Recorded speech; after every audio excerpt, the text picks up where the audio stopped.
സങ്കീർത്തനങ്ങൾ അധ്യായം 8. സംഗീത പ്രമാണിക്ക് ഗദ്യരാഗത്തിൽ ദാവീദിന്റെ ഒരു സങ്കീർത്തനം. ഞങ്ങളുടെ കർത്താവായ യഹോവേ, നിന്റെ നാമം ഭൂമിയിലൊക്കെയും എത്ര ശ്രേഷ്ഠമായിരിക്കുന്നു.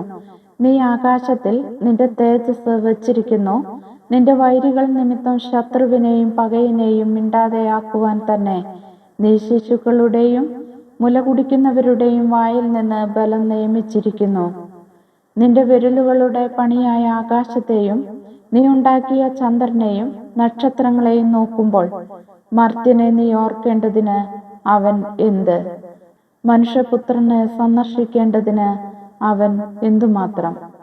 നീ അവനെ ദൈവത്തെക്കാൾ അല്പം മാത്രം താഴ്ത്തി തേജസ്സും ബഹുമാനവും അവനെ അണിയിച്ചിരിക്കുന്നു. നിന്റെ കൈകളുടെ പ്രവൃത്തികൾക്ക് നീ അവന് അധിപതിയാക്കി സകലത്തെയും അവന്റെ കാൽ കീഴെയാക്കിയിരിക്കുന്നു.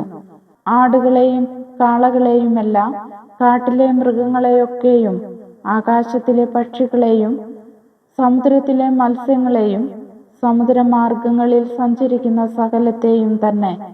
ഞങ്ങളുടെ കർത്താവായ യഹോവേ, നിന്റെ നാമം ഭൂമിയിലൊക്കെയും എത്ര ശ്രേഷ്ഠമായിരിക്കുന്നു. ആമേൻ.